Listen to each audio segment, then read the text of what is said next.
네, 2편으로 넘어왔습니다. 네. 한 번 더 해요? 한 번 더 해요? 네. 네. 아니, 저희가 이거를 준비하면서 네. 자동차 업종은 김민수 대표님도 얘기하고 싶다고 했고, 제가 또 물어보고 싶다고 얘기를 했고, 네. 그 다음에 2편으로는 어떤 업종 얘기하고 싶으세요? 라고 여쭤봤었을 때, 네. 내수 소비라고 얘기를 하셨어요. 왜 그랬죠, 제가? 네. 근데 뭐 요즘 핫하죠? 맞아요. 이쪽이 뜨겁습니다. 그럼 이 편은 코로나 뽀개기입니까? 네. 네. 코로나 뽀개기로 네, 가겠습니다. 알겠습니다. 아니, 코로나19에서 벗어나서 이제 점차 정상화된다면 이쪽 섹터는 갈 거라는 거는 아마 모두가 다 알았을 거예요. 근데 정말 몇 개월 전에 미리 사신 분들은 모르겠어요. 지금까지 버티셨는지 아니면 중간에 중도 포기하고 손절을 하셨을지 결국에는 좀 타이밍이 문제였다라는 생각이 저는 들거든요. 그렇습니다. 네. 그래서 주변에서 보다 보니까 네. 이런 투자 아이디어 갖는 분들 많죠. 어차피 코로나는 끝날 텐데 이렇게 쌀 때 사두자. 그래서 하셨던 분들 주변에도 많았습니다. 네. 대부분이 1차 상승 때 거의 다 팔았더라고요. 그쵸. 네. 네. 대표적인 뭐 여행 업종들도 아직 좀 그런데 주가가 이만큼 올라오면 된 거 아니야 싶었는데 기관해보다 오다가 또 한번 쭉 움직이고 네. 또 한번 조정받다가 이번에 세 번째 쭉 움직일 때는 다 멘붕이죠. 그냥 다 그런 거 하죠. 뭐 할 걸. 이거 예.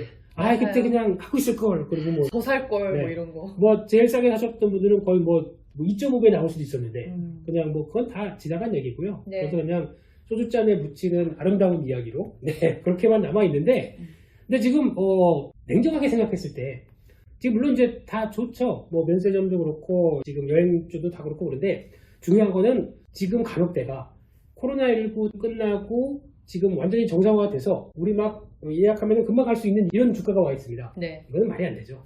솔직히 부담이 크다라고 봐야 될 것 같습니다. 대표적으로 하나투어 같은 경우도 솔직히 보면 구조조정을 잘했습니다. 지금 티마크 호텔인가 이것도 팔았죠. 한 450억 주고 팔았습니다. 얼마 네. 전에 기사 봤어요. 네, 그리고 또 네. 그 사이에 힘드니까 현금 만들려고 구조조정을 막 했죠. 네, 그런 상황에서 보게 되면 쉽게 얘기하면 기업의 구조조정을 통해서 판관비라고 그러죠. 판매관리비라고 하는 비용들이 확 떨어졌습니다. 그럼 이제부터 실적이 나오게 되면은 수익은 많이 잡힙니다. 네. 그래서 아마 예전에 못 보던 수익이 나올 수 있습니다. 물론 그건 좋습니다. 하지만 그럼에도 불구하고 시총이 하나투어 같은 경우 1조가 넘어간다는 얘기는 이해가 조금 좀 안 되겠죠. 시총이 1조까지 됐어요? 1조 3천억, 2천억 이 정도까지 들어갔습니다. 그러면 저는 이 사태를 용인 못하겠네. 뭐 이런 식으로 저는 여기서 절대 사고 싶은 생각은 없고요. 근데 지금 여행, 항공, 카지노, 뭐 의류, 뭐 음식료 다 있는데 그 중에서 그래도 딱 하나만 고르라 라고 하게 되면 일단 대한항공 같습니다. 그렇다고 LCC 쪽은 조심해야 될 것 같고요. 하반기에 자본 확충 얘기가 나올 것 같고 그런데 대한항공은 벌써 증자 한번 했죠. 그리고 현금이 그나마 화물항공을 통해서 버티고 있습니다. 그런데 여기서 만약에 여객이 돌아서기 시작한다 라고 하게 되면 어떻게 될까요? 특히 지금 대한항공 같은 경우는 아시아나하고 합병했죠. 근데 지금 이제 티켓이 지금 기준으로 만약에 동남아를 간다. 혹시나 뭐 사이판에 가게 됐다 라고 했을 때 예전에 사이판 가게 되면 35만 원 이 정도 되지 않았나요? 네. 50만 원 미쳤을 거예요. 네. 지금은 70만 원대. 그쵸. 적어도 그 정도 되죠. 근데 더 가격이 올라갈까요? 내려갈까요? 제가 보기에는 내려가지 않을까요? 다시? 안 내려갈 것 같습니다. 안 내려가요? 예. 왜냐면은 지금까지 고생했는데 대한항공 입장쪽에서 근데 처음에는 이제 그렇게 하더라도 점차 내려가겠죠. 근데 네. 그거는 아마 올해는 아닐 것 같고 나중에 이제 완전 정상화돼서 여행객들이 막 몰려서 이제 충분히 됐을 때는 그때 이제 조금씩 내려가겠죠. 그래도 예전 수준까지 안 내려갈 겁니다. 왜냐면 그러면 다른 데 타고 가세요.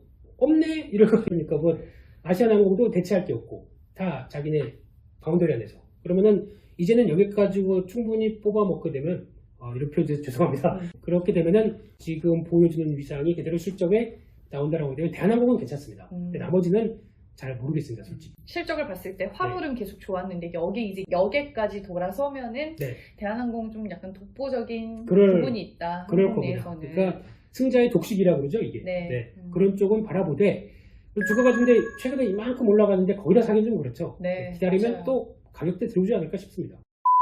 지금 나온 기사를 보니까 네.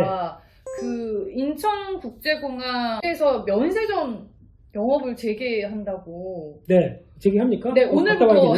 예. 네, 오늘부터 이제 시작이 됐더라고요. 예. 그러면은 면세점 쪽도 이제 돌아설 수 있는 게 확실하게 확인이 되는 거 아닌가라는 생각이 들어서. 그렇죠. 면세점도 근데 면세점의 이익을 가장 많이 깎아먹었던 게 뭐라고 생각하세요?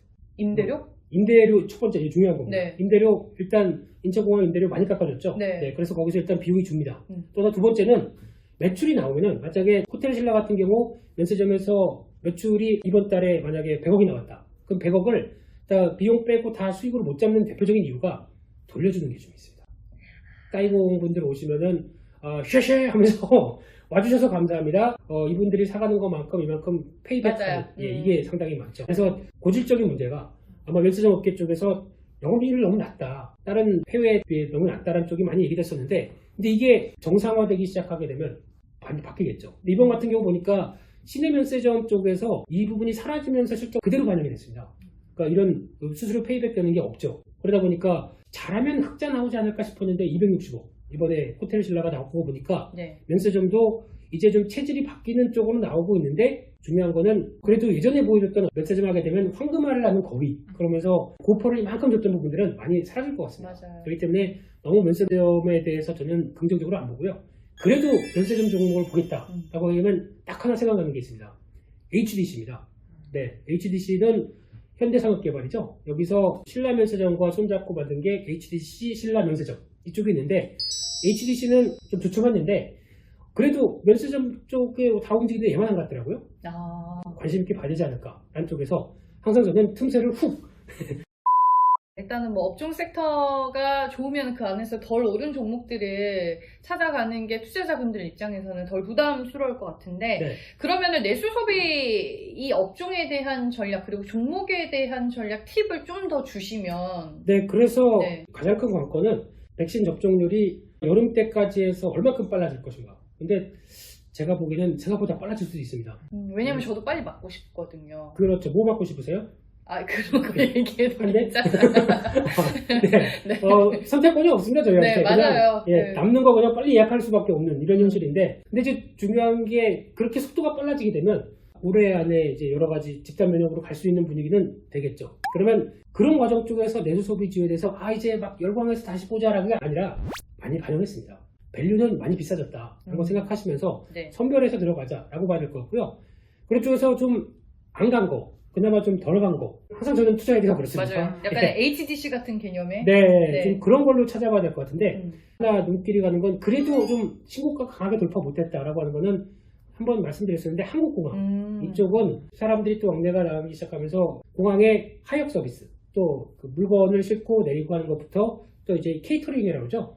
또 밥, 실어주고 내려내리고 하는 이런 전반적인 서비스까지 다 하는 회사인데, 거래가 좀 적어서 매매가 좀 힘들다고 하더라도 그거는 저희가 뭐 50억, 100억 굴리는 사람도 아니고요. 살 수 있습니다. 충분히. 살 수 있는데 그냥 너무 거래가 안 돼서 재미없을까봐 안 사시는 건데 그래도 회복해야 되겠죠. 거기다가 어려웠지만 그렇다고 자산을 많이 까먹었던 상황은 아니고요. 그러면 충분히 현금 있는 상황 쪽에서 그렇게 비싸지 않다라고 여전히 보여지고 있는데 실적만 돌아서면 정상화돼야 되겠죠.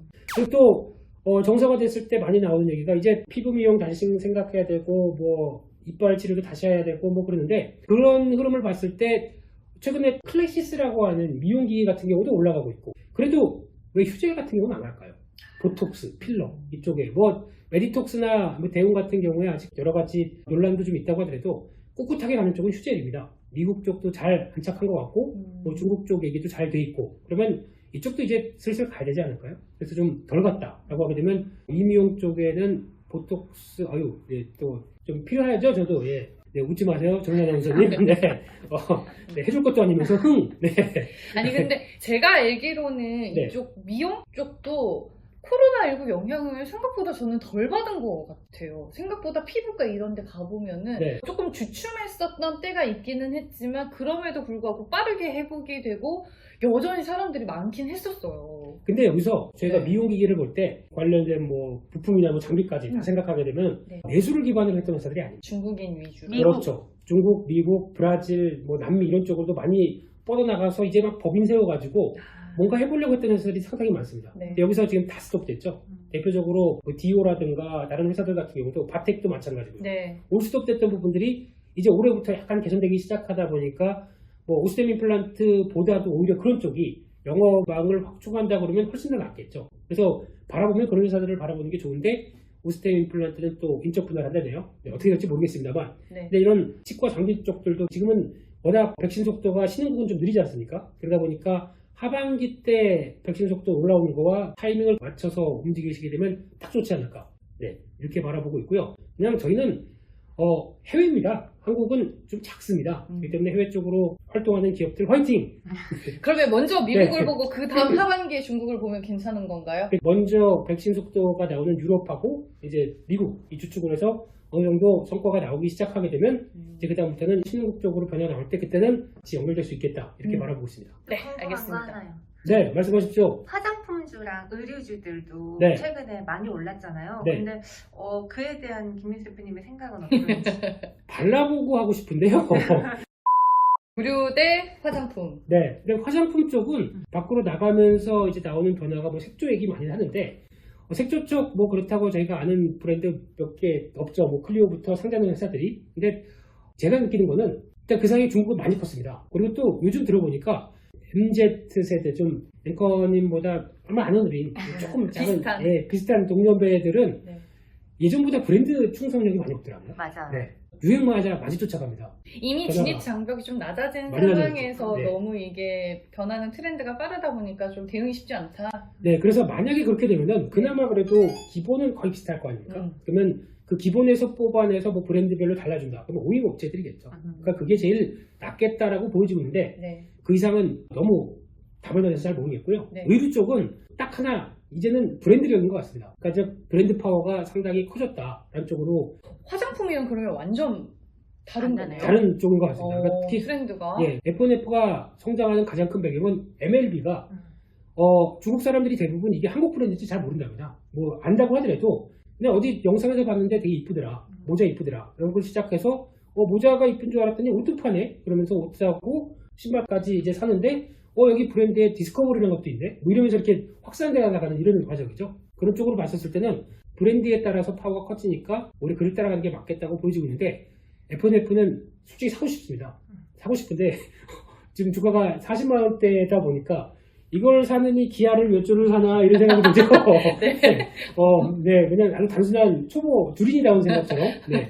그래서 또 그것 때문에 차라리 그냥 그 정도 가격 맞으면 사겠다는 입장이다 보니까 저거는 아마 50% 더 갈 것 같습니다. 주가는 지금부터 상승한다고 하더라도. 근데 이게 어떻게 가느냐 아마 실적 때마다 확인되면서 움직이는 변화가 클 것 같고요. 의류 쪽은 여러 가지 또 분석하면서 3편 때 혹시나 또 불러주실 때 지나가다 잡히면 그때 다시 또 말씀드리겠습니다. 알겠습니다. 네. 하반기로 그러면은 넘겨보겠습니다. 네, 제가 잘 도망 다니겠습니다. 알겠습니다. 그럼 이 편을 끝으로 김민수 대표님과는 여기까지 하겠습니다. 이번에도 출연해 주셔서 고맙습니다. 제가 영광이죠. 이런 좋은 자리를 마련해 주셔서 감사드립니다. 네. 빵! 안녕.